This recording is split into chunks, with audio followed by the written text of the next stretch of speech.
Assalamualaikum Ustadz. Waalaikumsalam warahmatullahi wabarakatuh. Barakallahu fiik. Naam, Maaf, tafadhali. maaf, izin bertanya Ustadz. Naam. Saya dulu pernah diajak oleh ibu kandung sendiri ke dukunnya ilmu putih.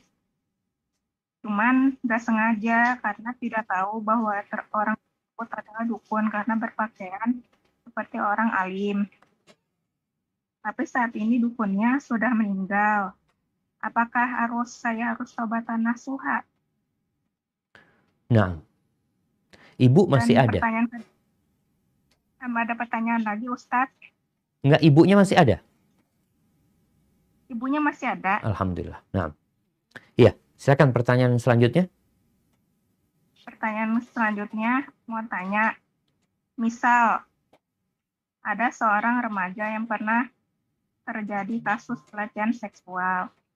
Itu apakah remaja tersebut harus tobat nasuha dan bagaimana cara memperbaiki diri? Terima kasih Ustadz. Ini remajanya yang dilecehkan gitu? Iya, korban. Korban, siap. Nah, barakallahu fiik. Siap jemaah. Ya, ada dua pertanyaan ini. Yang pertama berkaitan dengan kedukun ya. Kedukun, ada dukun putih katanya. Nggak ada dukun putih. Nabi SAW dituduh dukun dulu. Nabi SAW pernah dicaci maki, dihina, dikatakan dukun.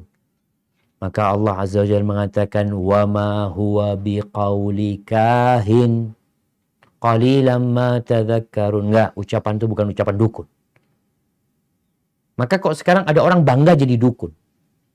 Allah itu membersihkan nama Nabi SAW dari perdukunan ini. Maka muslim harus membersihkan dirinya. Jangan mau dikatakan dukun. Nabi SAW mengatakan, man ata kahinan au arrafan. Barang siapa yang mendatangi dukun atau orang pintar, maka nggak diterima sholatnya selama 40 hari. Loh Ustaz, itu mungkin dukun Jawa Ustaz. Ini dukun Arab. Nabi ini hadisnya SAW di Arab sana, bukan di Jawa. Dukunnya pintar bahasa Arab. Jadi kalau ada sekarang orang-orang dikatakan dukun putih karena pintar bahasa Arab. Dari dulu dukun-dukun di masa jahiliyah pintar bahasa Arab. Karena memang orang Arab. Kadangkala ada kitab-kitab perdukunan berbahasa Arab. Dikatakan, oh ini kitab bagus ini. Ya, kitab dukun walaupun pakai bahasa Arab tetap perdukunan. Dan sekali lagi Nabi SAW memerangi hal itu. Dan muslim gak boleh berangkat ke dukun. Terus gimana kalau kadung berangkat? Ya bertobat dengan taubatan nasuha. Ajak ibunya juga untuk kembali kepada Allah Azza wa Jalla. Memohon ampun kepada Allah. Karena apa? Karena melakukan yang dilarang sama Nabi SAW. Yang tadi sholatnya 40 hari gak diterima. Berbahaya tatkala kita gak bertobat kepada Allah SWT. Maka ajak bertobat dengan syaratnya tobat itu tadi menyesali, meninggalkan dan bertekad untuk tidak mengulangi lagi. Dan berusaha untuk mengajak orang lain di kita supaya mereka faham bahwasanya berangkat ke dukun itu terlarang. Dan banyak dukun sekarang ini ya mungkin pakaiannya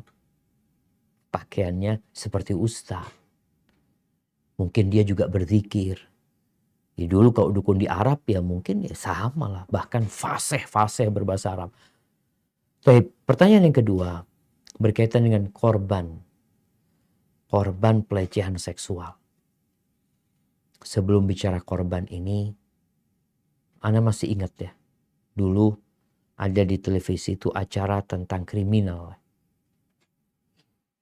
Di antara yang Ana masih ingat disebutkan waspadalah kata dia bahwasanya pelaku kriminal itu kadangkala melakukan kriminal bukan karena niat, tapi karena ada kesempatan. Jadi dia ini melakukan kejahatan karena ada kesempatan. Maka dilihat nih yang tadi dikatakan korban. Kalau dia korban, apakah dia menjadi penyebabnya?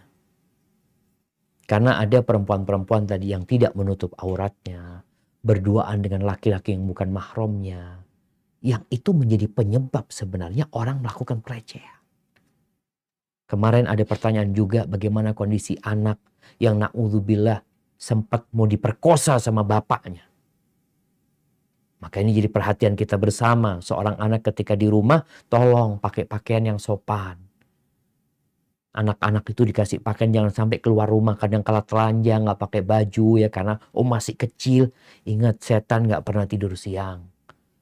Maka buat korban pelecehan seksual, apakah dia harus bertobat kepada Allah? Dilihat peran dia. Kalau dia menjadi penyebab, dia beristighfar. Tapi yang jelas, dia kalau dilecehkan, dia diperkosa umpamanya, dia nggak dosa. Jadi dia tetap bertobat kepada Allah secara umum ya, karena manusia nggak lepas dari dosa. Dan kadang-kala ada yang trauma dengan kondisi seperti itu, jadikan itu pelajaran.